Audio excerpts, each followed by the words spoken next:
Hallelujah, धन्यवाद धन्यवाद। आइए आज हम जानेंगे पवित्र आत्मा कौन है और क्या करता है। पवित्र आत्मा का फल क्या है। जिसके जीवन में परमेश्वर का आत्मा है उसका जीवन कैसा है, हम पहचानेंगे कैसा है। एक पवित्र आत्मा का कार्य क्या होता है, आज हम पवित्र वचन से जानेंगे।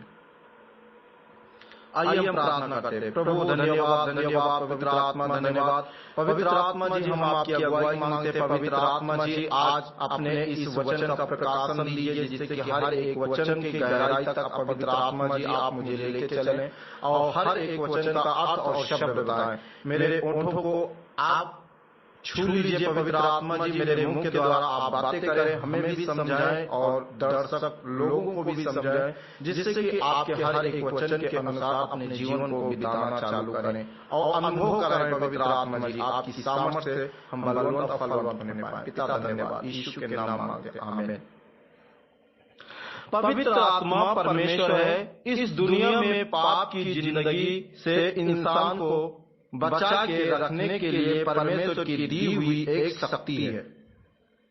क्या है? शक्ति है। परमेश्वर की दी हुई एक शक्ति है। पवित्र आत्मा को हम अपनी आंखों से देख नहीं सकते, लेकिन उसका स्वभाव जो इंसान में वास करता है उसके फलों से पता चलता है कि उसमें पवित्र आत्मा वास करता है।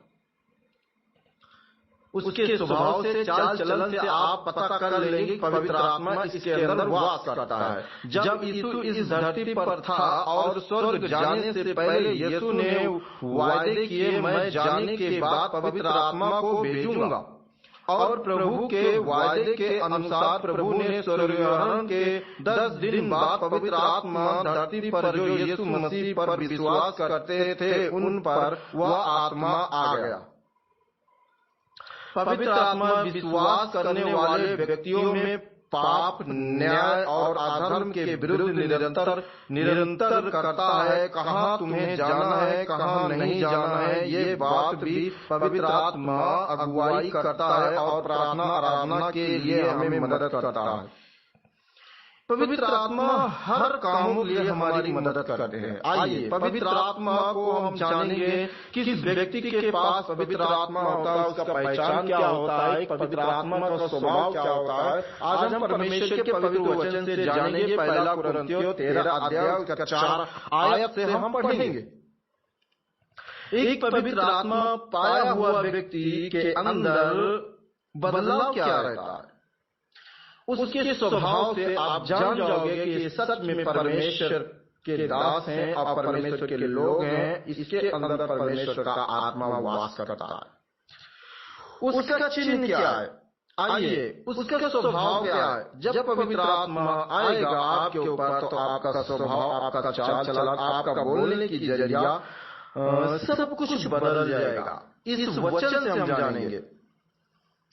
पहला, प्रेम धीरजवंत है और कृपालु है। प्रेम डाह नहीं करता, प्रेम अपनी बड़ाई नहीं करता। एक व्यक्ति पवित्र आत्मा पाया हुआ व्यक्ति कभी भी वो अपनी बड़ाई नहीं करेगा, कभी भी वो डाह नहीं करेगा, कभी भी वो गुस्सा नहीं करेगा, अपनी बड़ाई वो कभी चाहेगा ही नहीं। और वो फूलता नहीं, जैसे कभी वो फूल के गुब्बारा हो जाता है। बहुत सारे लोग हैं जो अपने आप को समझ लेते हैं मुझसे बड़ा कोई नहीं है, वो फूलता नहीं है। ये चिन्ह है परमेश्वर के आत्मा का। वह अनिरीत नहीं चलता, वह अपनी भलाई नहीं चाहता, वो कभी भी गलत काम से खुश नहीं होता, वो गलत बातों से खुश नहीं होता। अनिरीत चलने का मतलब यही है, गलत रास्ते पे वो नहीं चलता। वो अपनी कभी भी बड़ाई नहीं मारता, कभी भी बोलता नहीं है मैं ये कर दूंगा, मैं वो कर दूंगा, कभी भी वो ऐसा व्यक्ति बोलेगा नहीं। वो झुलझुलाता नहीं। झुलझुलाने का मतलब है झल्लाना, झल्लाने का मतलब है चिड़चिड़ापन, बहुत जल्दी गुस्से में आ जाना। वो बुरा नहीं मानता। अगर हमारे मुंह से कुछ बातें उसके लिए निकल गई तो वो कभी बुरा भी नहीं मानेगा, बल्कि वो हमारे लिए प्रार्थना ही करेगा। कुकर्म, गंदे कुकर्म से आनंदित नहीं होता। गलत बात जहाँ होती है और गलत विचार जहाँ होते हैं उससे वो कभी आनंदित नहीं होता, खुशी नहीं होता, वो गलत बातों से दूर रहता है, परंतु सत्य से आनंदित होता है। वो सत्य बातों से आनंदित होता है।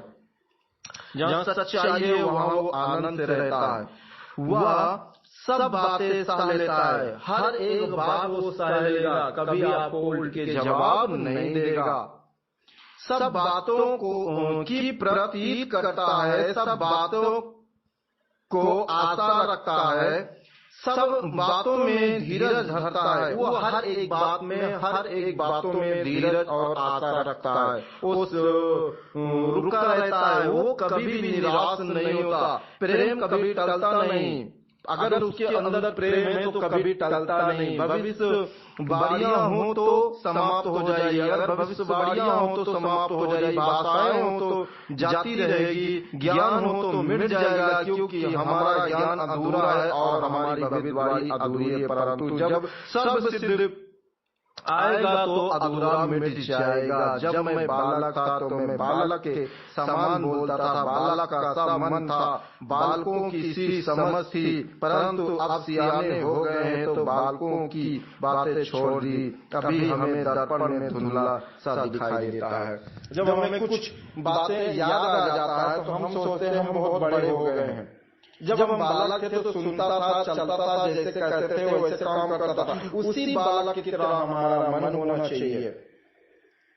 हमें कभी भी जलन नहीं रखना, हमें कभी भी किसी के बारे में गलत नहीं सोचना है। हम सबको परमेश्वर के वचन के अनुसार चलना है। जब सर्व सिद्ध आएगा तो सारी बातें आपको बता देगा। आपके अंदर वो स्वभाव चाल ढाल को वही दुरुस्त करता है, वही अच्छा करता है, आपके हर एक बातों को बदलता है, आपके हर एक विचारों को बदलता है, आपके हर एक मार्गों में वो अगुवाई करता है। कौन अगुवाई करता है? परमेश्वर का आत्मा, पवित्र आत्मा आपके अंदर। एक पवित्र आत्मा पाया हुआ व्यक्ति कभी झुलझुलाता नहीं, कभी अनिरीत नहीं चलता, कभी किसी को गाली नहीं देता, कभी किसी से लड़ता नहीं। पवित्र आत्मा का चिन्ह उसके अंदर ये है, प्रेम, धीरज, संयम, आनंद, हर एक लोगों के लिए प्रार्थना करना।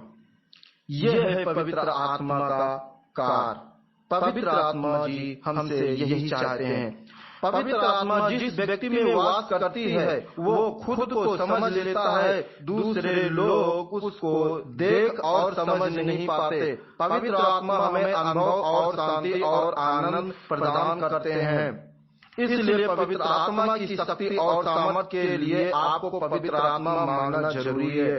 यीशु ने कहा, मुझसे मांगने वालों को मैं पवित्र आत्मा कितना अधिक दूंगा।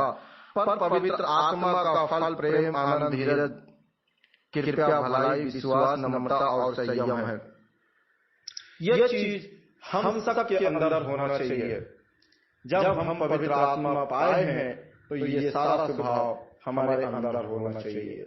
परमेश्वर हमसे यही सिखाता है। एक पवित्र आत्मा पाया हुआ व्यक्ति कभी भी अन्य रीत नहीं चलेगा। परमेश्वर आपको इस वचन से आशीष करे। प्रभु बहुत आय से आपको आत्मा में बढ़ाए। और इस चैनल को लाइक करें, सब्सक्राइब करें और इस वचन को शेयर करें, फॉलो करें।